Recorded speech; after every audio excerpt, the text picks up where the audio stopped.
காஷ்மீரின் புல்வாமாவில் ராணுவத்துடன் துப்பாக்கிச் சண்டை, 3 தீவிரவாதிகள் சுட்டுக் கொலை.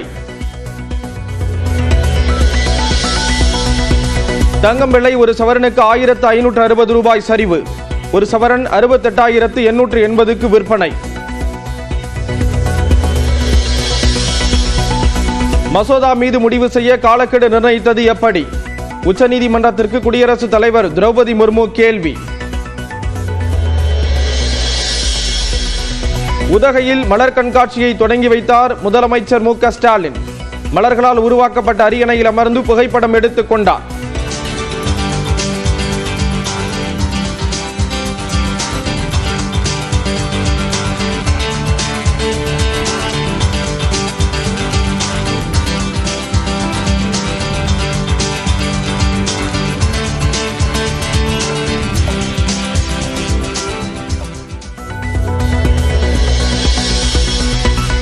சோழர் பரம்பரையின் சிறப்புகளை விளக்கும் வகையில் மலர் கண்காட்சி. 2 லட்சம் மலர்களால் உருவாக்கப்பட்டுள்ள ராஜராஜ சோழனின் அரண்மனை.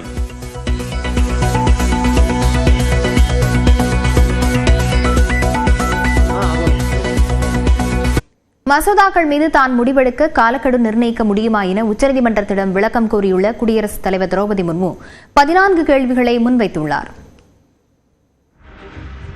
தமிழ்நாடு சட்டப்பேரவையில் நிறைவேற்றப்பட்ட மசோதாக்களை ஆளுநர் கிடப்பில் போட்டது தொடர்பான வழக்கை விசாரித்த உச்சநீதிமன்றம் மசோதாக்கள் மீது ஆளுநர் 1 மாதத்திற்குள்ளும் குடியரசுத் தலைவர் 3 மாதத்திற்குள்ளும் முடிவெடுக்க காலக்கெடு நிர்ணயித்து உத்தரவிட்டது. இந்த உத்தரவு வரலாற்று சிறப்புமிக்கதாக கருதப்பட்ட நிலையில் அரசியல் சாசன விளக்கம் தேவைப்பட்டால் உச்சநீதிமன்றத்தின் கருத்தை கேட்கலாம் என்றும் தீர்ப்பில் குறிப்பிடப்பட்டிருந்தது. இந்நிலையில் சட்டம் தொடர்பான சந்தேகங்கள் எழும்போது உச்சநீதிமன்றத்திடம் விளக்கம் கேட்கும் அரசியலமைப்பு சட்டப்பிரிவு 143 கீழ் குடியரசுத் தலைவர் திரௌபதி முர்மு 14 கேள்விகளை முன்வைத்துள்ளார். அதில் அரசியலமைப்பு சட்டப்பிரிவு 200 கீழ் மசோதாக்கள் மீது முடிவெடுக்க ஆளுநருக்கு என்னென்ன அதிகாரங்கள் வழங்கப்பட்டுள்ளன என்று வினவியுள்ளார். அனைத்து வகையான அதிகாரங்களை பொறுத்தவரையில் அரசின் ஆலோசனைக்கு ஆளுநர் கட்டுப்பட்டவரா என்றும் குடியரசுத் தலைவர் கேள்வி எழுப்பியுள்ளார். மசோதாக்கள் மீது முடிவெடுக்க குடியரசுத் தலைவர் மற்றும் ஆளுநருக்கு அரசியலமைப்பு சட்டப்பிரிவில் வழங்கப்பட்டுள்ள அனைத்து வாய்ப்புகளுக்கும் உச்சநீதிமன்றம் காலக்கெடுவை நிர்ணயிக்க முடியுமா என வினவியுள்ளார். மேலும் குடியரசுத் தலைவர் மற்றும் ஆளுநர் எவ்வாறு செயல்பட வேண்டும் என்பதை உச்சநீதிமன்றம் பரிந்துரைக்க முடியுமா என்றும் திரௌபதி முர்மு கேள்வி எழுப்பியுள்ளார். குடியரசுத் தலைவர் மற்றும் ஆளுநர் தங்கள் அதிகாரங்களுக்கு உட்பட்டு மேற்கொள்ளும் செயல்களுக்கு நீதிமன்றத்தில் பொறுப்பாக மாட்டார்கள் என்ற அரசியலமைப்பு சட்டப்பிரிவு 361 மசோதாக்களுக்கு ஒப்புதல் வழங்கும் விவகாரத்திற்கு செல்லுபடியாகாதா என்றும் வினவியுள்ளார். குடியரசுத் தலைவர் மற்றும் ஆளுநரின் முடிவுகளை தனது சிறப்பு அதிகாரமான சரத்து 142 கீழ் உச்சநீதிமன்றத்தால் மாற்ற முடியுமா என்று கேள்வி எழுப்பியுள்ள திரௌபதி முர்மு மாநில சட்டப்பேரவையில் நிறைவேற்றப்படும் மசோதாக்களை ஆளுநரின் ஒப்புதல் இன்றி சட்டமாக்க முடியுமா என்றும் விளக்கம் கோரியுள்ளார். மேலும் உச்சநீதிமன்றத்தின் சிறப்பு அதிகாரமான 142 தற்போதைய சட்டத்தை நடைமுறைப்படுத்துவதற்கு மட்டுமா அல்லது ஏற்கனவே அரசியலமைப்பின்படி உள்ள நடைமுறைக்கு முரணான உத்தரவை பிறப்பிக்கவும் பயன்படுத்த முடியுமா என்று அவர் வினவியுள்ளார். சரத்து 145 3 உட்பிரிவின்படி அரசியலமைப்பு விளக்கம் தொடர்பான வழக்கை குறைந்தபட்சம் 5 நீதிபதிகள் கொண்ட அமர்வுக்கு உச்சநீதிமன்றம் அனுப்புவது கட்டாயமில்லையா என்றும் குடியரசுத் தலைவர் கேள்வி எழுப்பியுள்ளார். இந்நிலையில் சீராய்வு மனு தாக்கல் செய்தால் இது தொடர்பான தீர்ப்பு வழங்கிய அமர்வை விசாரிக்கும் என்பதால் அரசியல் சாசன பிரிவு 143 பயன்படுத்தி குடியரசுத் தலைவர் வாயிலாக மத்திய அரசு உச்சநீதிமன்றத்தை அணுகியுள்ளது. எனவே மசோதாக்களுக்கு ஒப்புதல் அளிப்பது தொடர்பான விவகாரம் அரசியல் சாசன அமர்வில் விசாரணைக்கு எடுத்துக் கொள்ளப்பட வாய்ப்பு ஏற்பட்டுள்ளது.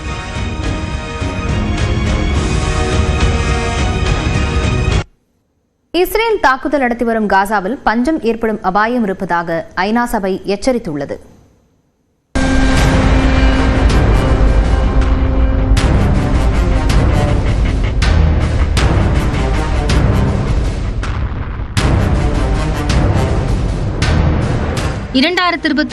ஆண்டு அக்டோபர் மாதம் முதல் காசா மீது இஸ்ரேல் தாக்குதல் நடத்தி வருகிறது. கடந்த ஜனவரி மாதம் 19ஆம் தேதி ஹமாஸ் மற்றும் இஸ்ரேல் இடையே போர் நிறுத்தம் ஏற்பட்டது. அப்போது ஹமாஸ் பிடித்து வைத்திருந்த சில பிணை கைதிகளும் இஸ்ரேல் வசம் இருந்த சிறை கைதிகளும் விடுவிக்கப்பட்டனர். இந்த போர் நிறுத்தம் கடந்த மார்ச் மாதம் முடிவுக்கு வந்தது. அப்போது முதல் இஸ்ரேல் ராணுவம் காசாவிற்குள் நிவாரணப் பொருட்களை அனுமதிக்க மறுத்து வருகிறது. இதனால் அங்கு உணவுப் பொருட்களுக்கு கடும் தட்டுப்பாடு ஏற்பட்டுள்ளது. இது தொடர்பாக அறிக்கை வெளியிட்டுள்ள ஐபிசி எனப்படும் ஒருங்கிணைந்த உணவு பாதுகாப்பு நிலை வகைப்பாடு 2024 ஆண்டை ஒப்பிட்டால் காசாவில் உணவு தட்டுப்பாடு கடுமையாக அதிகரித்துள்ளதாக கூறியுள்ளது. காசாவில் வாழும் 5 பேரில் ஒருவர் பட்டினியால் வாழுவதாக தெரிவித்துள்ளது.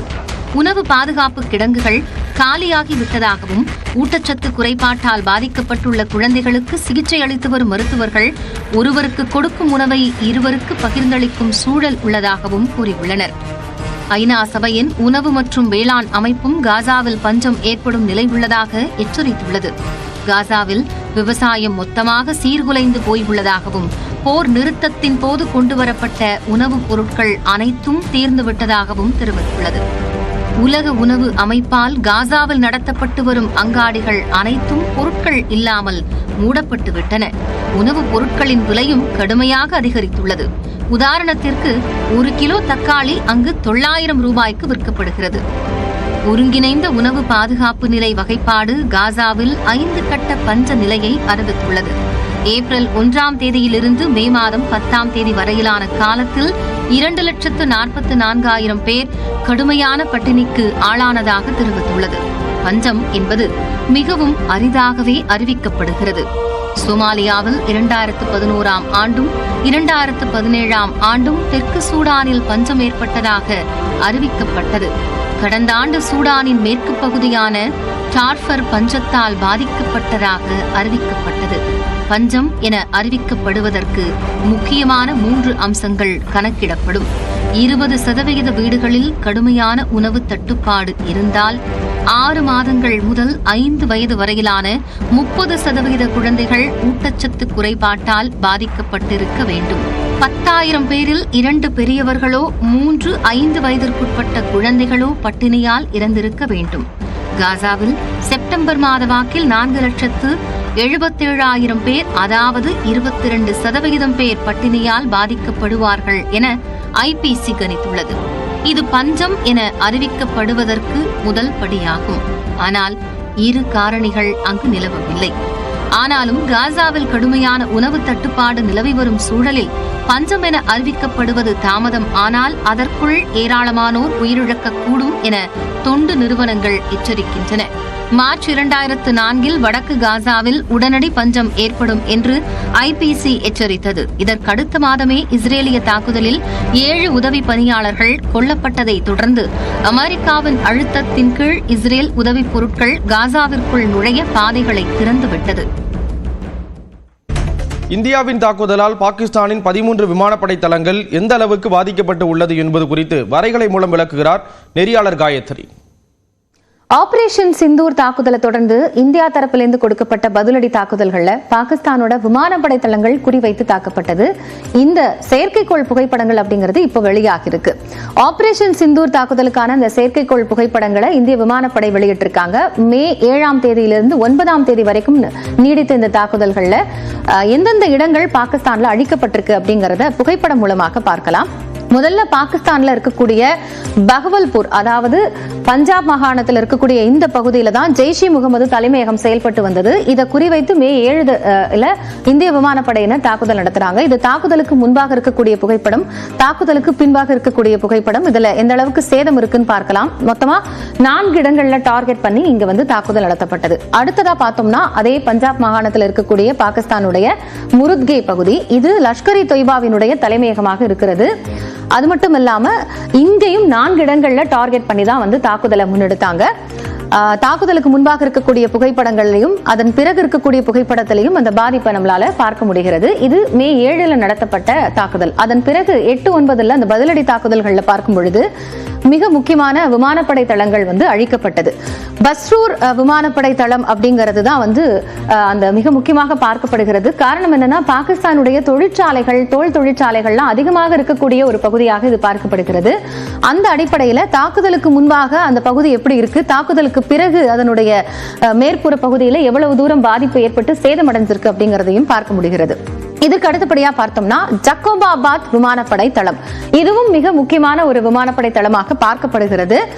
பாகிஸ்தானுடைய சிந்து மாகாணத்தில் இருக்கக்கூடிய இந்த விமானப்படை தளத்துல தாக்குதலுக்கு முன்பாக எப்படி இருந்தது, அதன் பிறகு ஒரு பகுதியினுடைய மேற்கூரையை தொடர்ந்து அழிந்திருக்கக்கூடிய அந்த காட்சிகள் அப்படிங்கறத நம்மளால தெளிவா பார்க்க முடிகிறது.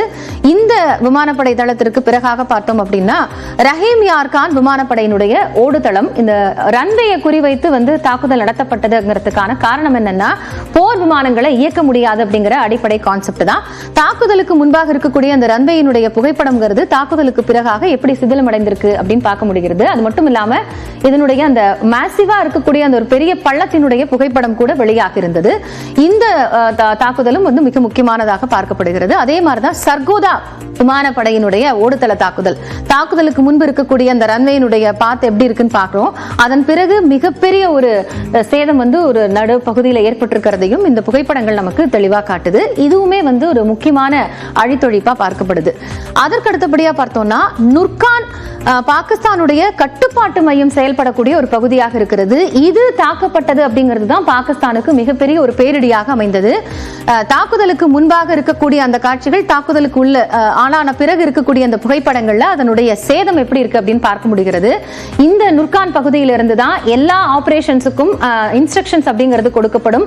அதே மாதிரி அதிக அளவிலான விமானங்கள் இருக்கக்கூடிய ஒரு பகுதியாகவும் ஷெல்டர் அந்த மாதிரியும் சொல்லப்படுகிறது. பாகிஸ்தானுடைய மிக முக்கியமான ஒரு விமானப்படை பேஸாக இருக்கக்கூடிய இந்த இடத்துல இருந்து கட்டுப்பாட்டு மையமும் செயல்பட்டதனால இந்த இழப்பு அப்படிங்கிறது பாகிஸ்தானுக்கு மிகப்பெரிய விஷயமாக பார்க்கப்பட்டது. இன்னும் சொல்ல போனா இந்த தாக்குதலுக்கு பிறகுதான் அவங்க சண்டை நிறுத்த பேச்சுவார்த்தைக்கே முன் வந்தாங்க அப்படிங்கிற ஒரு தகவலும் சொல்லப்படுது. இதற்கு அடுத்தபடியா பார்த்தோம் அப்படின்னா சுகுர் ரேடார் தளம் சிதைக்கப்பட்ட அந்த செயற்கைக்கோள் புகைப்படம் தாக்குதலுக்கு முன்பாக இருந்த காட்சிகள். இது தாக்குதலுக்கு பின்பாக ஒட்டுமொத்தமாக பாகிஸ்தானுடைய அந்த ரேடார் அமைப்பை சிதைக்கப்பட்டிருக்கு அப்படிங்கறது பார்க்கப்படுகிறது. இதுவுமே பாகிஸ்தானுக்கு ஒரு பெரிய அழிவாக பார்க்கப்பட்டது.